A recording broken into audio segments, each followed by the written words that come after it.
So I'm just coming up to the end of my first year in the pressure washing industry, and I wanted to do a video to talk about some of the successes of the year, some of the things that went really well for my business, some of the mistakes that I've made, and then maybe some of the things that I would do differently if I was starting again. So this video might be for you if you are looking to start a pressure washing business in 2026, or you just want to start scaling or improving your own business that's currently running. So it's going to be a very raw video. I'm just gonna talk and see what happens. Sorry if I waffle on. There's not going to be any graphics or footage over this one. It's just going to be an honest review of the year, and honest feedback for someone who may be thinking about starting a pressure washing business or entering this industry. So I'll talk about some of the wins, some of the losses, and then, like I said, some of the things that I would do differently if I were you, or started again. So I've got a few notes, bear with me if I look down just to see what I'm talking about. But first thing I want to talk about is why I got into this business. I won't go into too much detail about it. I've got a separate video about this. But the short story is I used to run a business in a completely different industry, as in the wedding industry, for quite a few years. Wanted a lifestyle change, didn't know what I wanted to do, looked at a few other things like landscaping, gardening, because I wanted something old school that was harder for AI to replace, basically. Long story short, I came across pressure washing, really liked it, entered the industry, spent 2024 practicing and putting the foundations in place, and then in January 2025 I went live with it. So this is my first year, I'm coming up to the end of it now, and let's talk about some of the things that went well first of all. So I think the main thing that I wondered before starting this industry, starting a business in this industry, and some of you might be thinking this, is how busy can you be and how much money can you make? So I'm not going to go too much into the money side of it. That might be a separate video in the future, but let's talk about how busy I've been. So from mid-February, I started advertising properly towards the end of Jan. From mid-February up until now, so we're in December, I've been fully booked. It's been full on. And that's been a mix of roof cleans, driveway cleans, and patio cleans. So half of Feb, and then all of March, April, May, June, July, August, September, October, November have been full. I've taken December off. The business has allowed me to do that, and I'm starting a new venture as well, so I've been focused on that this month. But when I've been working, like those months, it's been full. So that's been a great success. If you're wondering, is the work there? It definitely is. You'll see lots of people online who aren't doing too well, unfortunately, but they will be blaming things like cost of living crisis, saturated market. They'll be blaming all sorts. And whilst there might be some truth to those things, then they're not crushing an industry. They're not destroying an industry. There's plenty of work out there. And luckily, I'm evidence of that. And that's not to brag. It's just to say, literally, I started up from nothing, and it's been fully booked. So you can do it too if you're wondering. The work is 100% there. And that leads me on to number 2, which is the success from Facebook ads. So the main reason I have been busy is because of Facebook ads. So 95% of my work, I would say, has come from Facebook ads. Yes, there's been word of mouth. Yes, there's been social media and referrals and a bit of leafleting here and there. But the main thing has been Facebook. So Facebook was really successful for me in my previous business. That whole business was built on Facebook ads. And I knew it could work in this industry. I just didn't do it for the first month or so. Started doing it in mid-Feb. And the leads were coming in thick and fast for roofing, and then driveways and patios too. So they've worked really well. I got 8 times back on what I've spent, so 8 times investment. So that's a huge win. As I thought it would go with Facebook ads, because they're really good for service-based industries. So Facebook ads, massive win, and something you should definitely implement in your business because it can help you grow really quickly. Number 3 I've got down here is social media. So social media, I knew that people liked watching pressure washing videos before. It's kind of how I stumbled across it, really, seeing a pressure washing video. But I didn't realise how much, how quickly you could grow your social media account by posting regular time lapses and before and after and stuff like that. So, but the first half of the year, Jan to June, I got under 200,000 views across all my platforms, so it wasn't great. It was okay. But then when I started posting regularly and posting satisfying kind of sped up time lapses of cleans, and getting myself in front of the camera and talking and introducing myself on each job, I've went now over 7 or 8 million views across TikTok, Facebook, Instagram, and YouTube. So I think I put a reel out the other day. It's like a 3,500% increase from social views from posting regularly, and kind of upgrading my content. So Don't underestimate social media. Social media has been a massive win for me this year, and it has been as well for other companies who are doing really well. You know, it's no secret if you look at a company who's not doing too well, quite often you go onto their Facebook and they haven't posted in months or the content's not great. But if you look at someone who's doing well, go and check out their Facebook pages, check out their TikToks or Insta, and you'll see regular content, because social media is key. Especially kind of the next generation of homeowners, you know, they grew up on social media, so that's their go-to more than old school methods. Old school methods still can definitely work, but think about your target audience. They're all on these platforms. So definitely do that, because social media has been a great win for me this year. Another win was I hit my first 10k month in the middle of the year. When I started this business, it wasn't all about money. Yes, I wanted to make good money, but it was more about a lifestyle change, giving me freedom and something new to focus on, and something that I could grow in the future and keep scaling. Obviously, I wanted to make money, but that wasn't the primary driver. But when I hit my first 10k month, obviously that was a huge win. To go, it just shows that you can go from nothing in January and then hit £10,000 a month. You know, there's people doing way more than that. I know people doing 3 or 4 times that a month, but still, for me, it was a huge success and a big win for the year. Number 4, what have I got here? Number 5, path to scaling. So this another win is this industry and this business has kind of opened my eyes to what could be in the future. So it's showed me a path to scaling, because I think, and this can apply to any of you guys, if you can make it work for you as a one-man band, you know that you can scale it in the future. It's as simple as that. You know, I've been doing it all on my own this year, and my dad's helped me on a lot of roof cleans, larger properties, but I've been doing it all on my own with one van, and I know that works. So now it's just a case of spending. It's kind of working out how much more you want to spend on marketing. You know, do you want to get a second or third van out there? Because you absolutely can. So that's exciting to open your path to a future, if that makes sense. That's been a big win for me. And then the last one is just a lifestyle change. Simple as that. I wanted a better lifestyle. One that fulfilled me, one that gave me more freedom financially and just gave me more time with my family. And this has definitely done that. You know, it's a bit different when you get into the autumn and the winter and you're out in the cold, but being out in the sunshine for a lot, I know we're in the UK here, but there's been loads of sun, out and about, you know, when the days are longer, it's great. Just getting up in the morning, the sun's shining, going out and cleaning. And then quite often I'm back before 3 or 4 p.m. for a lot of the jobs, which is amazing. I don't work weekends. I can choose when I want to work. I can choose when I schedule in jobs. Yes, if it's full and busy, there's a bit more pressure on you of where you can fit things in. But generally, it's been great. And the lifestyle change has been probably the biggest win for me this year. I've loved it. It's been great. So those are a few of the wins and the successes. So if you can implement any of them, that'd be great for you, and it could definitely help your business. But let's talk about some of the mistakes. So looking down here, the first one I mentioned, it's not a huge mistake, but it's Google Ads. So I pictured growing this business on Google Ads, even though I hadn't ran Google Ads before. It's just what I'd heard from like Facebook groups and other people in the industry talking about them. So I was like, okay, I'm going to start running Google Ads in January, and it's going to blow my business up. I'm going to be fully booked. Yeah, let's do it. So started working with someone who runs Google Ads. Started running the ads for me in Jan, and I did see some success. I've got 3 times my investment on Google Ads this year, which is brilliant. But it's Google Ads are weird because loads of other companies are running them as well. So Google shows loads of different companies on the sponsored ads, which I think's not great. So you know, if someone types in roof cleaning Birmingham, there could be 3 or 4 sponsored ads. You know, 3 or 4 companies running Google Ads for roof cleaning. So you can get lost in that, and it's also really random as well. So like you could have no leads for like a week and then have 3 in a day.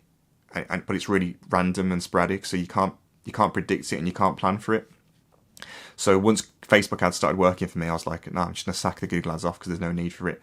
So that's a small loss, or a mistake, if you want to call it that, is thinking I could rely on Google ads, but turns out they actually weren't the best marketing method for me. They might be for you, but for me, they weren't. Number 2 is, this is a big one, so it's automation. So the first half of this year, I didn't automate anything. So any lead that came through, I would be calling myself. And with Facebook, you know, quite often I was getting kind of 5 to 10 leads a day when they're working really well. And I wouldn't be getting back to them until I finished cleaning because I physically couldn't. I'd be out cleaning, you know, then I'm driving home and I'm, you know, seeing my wife, having dinner, whatever. And then I'd wait until I had time and then I'd start calling everyone or call it the next morning. And you can just lose track of them. You know, if I'm getting 100 leads a month on Facebook, I'm just naming these contacts, you know, Michael Roof Clean lead or whatever. They don't answer, you leave them a voicemail, they call back, you don't know who you've called. It's so messy. And by the time I've got back to them, it could be a day after, the lead's gone cold. And they're gone. And because speed to lead is huge in this industry, you have to get back to them quickly. If you don't get back to them instantly, they're quite often gone to a competitor, or they just forgot that they've even responded to your Facebook ad, So not automating half the year. Everything's automated now. The leads are contacted instantly, but I feel like I kind of wasted 6 months of potential profit, even though I was pretty fully booked anyway. I couldn't really fit them in, but if you wanted to scale, if you had a second van, if I could have wasted half my revenue by not getting back to them, if that makes sense. So that was a huge one, and a mistake that if you're going to fix any of these mistakes that I mentioned, automation is huge. Follow up, get your follow up process sorted, get back to leads as quickly as you can. The next mistake is me doing everything myself. So all year I've been doing everything from marketing, setting up my website, running my ads, doing the cleaning, quoting, responding to clients, all of that kind of stuff. I've been doing everything. And it's a lot of people make that mistake. No, it might not even be a mistake, but you might have to do that at the start when you've not got the cash flow there. But doing everything, it can burn you out. And it's, you should be working on the business, not in the business too much. And I've definitely been working in the business so much. If I'm out cleaning 8 to 10 hours a day sometimes on the longer roof cleans, that's time that could be spent growing the business and getting leads in, if that makes sense. So try not to fall into that trap of doing everything yourself. It can be really tempting, and you might have some sort of control issues where you don't want to let go. And I get it because it's your business, but delegating and outsourcing things that can be outsourced when you have the cash flow to do that is something that I definitely recommend and wish I had done if I could have. And the next one is physically demanding. Is my notes. Physically demanding. So don't underestimate how physically demanding this job can be, especially roof cleaning. I knew it'd be tough because I did some courses and I got some experience with people, but especially because I've done a lot of roof cleans on my own this year, they are knackering. And the first few that I did, and you'll learn this if you haven't done it yet, the first few are brutal. So I was on ibuprofen like 3 times a day after my first few roof cleans because my arms and my shoulders, the pain was just crazy because you're using muscles and you're moving your body in a way that you probably haven't before, or haven't in a long time. So don't underestimate that. But also driveway and patio cleans and gutter cleaning. If you gutter cleaning, you're holding the vac all day, like, you're holding your shoulders up. Driveway, you're working with pressure and you're lifting heavy bags of sand and cleaning up mess. It does take its toll on your body. So keep yourself in shape as much as you can if you can, because it will help you. But just prepare yourself, because it's not as easy as YouTube or Instagram makes it look. It is physically demanding. And leading on to that is another mistake, which is a van mount system. So I knew about van mounted systems before I got going, and I wanted to, but having the cash to put have a big van and then fully kit it out with a man mounted system, it's quite a big ask. I got started with a really small Citroen Berlingo and all my kit in the van. So every job I went to, I was pulling up, open the van, and then get my ramps out, metal ramps, take the pressure washer off, take the buffer tank off, take all my kit off, connect all the pipes, and it just wasted so much time. Especially with the roof cleans, I'd rock up to a job, and so let's just say I got there at 7:30, 8. I wouldn't be cleaning for the 90 minutes because I've got to set everything up and the tower and everything, and then you get cleaning. And it's the same when you pack away, bear that in mind. So if it was an hour and a half setting up, an hour and a half taking down, 3 hours a day I was losing. And if I had a van mounted system, I would have halved that easily, because you literally just rock up, plug your water source in, maybe your tank's got some water in already, so it's not taking as long as you're waiting for a whole tank to fill up. So a van mounted system definitely saves time and takes the pressure off your body. So I wish I'd done that sooner. I'll be going into year 2 with a van mounted system, and yeah, oh my god, I can't wait. It's going to make such a change. So if you have the cash available to you, even if you can get it on finance or something, I don't know, but if you can, go van mounted first. Yeah, some people say you've got to go through the first year with the mobile kit. I get that. Go through the tough times, and you'll appreciate it more, because I 100% will appreciate this new setup next year. But van mounted system is a huge one. And the last thing I want to touch on is underestimating things on the customer's end. So poor drainage at the property and poor water pressure. You're meant to take these things into account, and I did to an extent, but not really. So I'd book a job in, say yes, book it in, get to the job, and then halfway through the clean, there's huge puddles everywhere. The water's not going anywhere. The drainage is awful. Quite often they didn't even have drainage, so I was having to put it into like soil or just finding a runoff any way you can onto the street, because their water just builds up, and you don't really think too much about it. But a job that would take 1 to 2 hours is now taking 3 to 4 because you're trying to sweep away all the water, waiting for it to drain away. Nightmare. And the same with water pressure from a customer's tap. You should take measurements really, and we do now, but I didn't before to check that it's a good enough pressure. But again, jobs that would only, let's just say the bin can fill up in 20 minutes, your buffer tank with a good pressure, it's taken over an hour. And then you rip through that with 21 litres a minute from when you're cleaning, and then it empties quickly, and then you got to wait for it to fill up again another hour. And it just adds hours onto each job, and those hours could be spent on another job, doubling your money, or you don't have to, you have to get there so early or whatever. But check the drainage and check the pressure from the customer's tap, because they're huge. So there's some of the mistakes that I made. So if you can put things into place to stop them happening, you'll definitely see success in your business. The main one there is the follow-up system for me. You can put up with it being physically demanding. You can wait a few more hours for your tanks to fill up. You can get away with that. But if you are not getting back to people quickly, and you're letting leads go, you're losing sales, and you're preventing your business from scaling quicker. So if you can, any of those mistakes that I made, the main one for me is follow-ups and automations. Automate everything, get back to leads as quick as you can, and that will help grow your business in the future.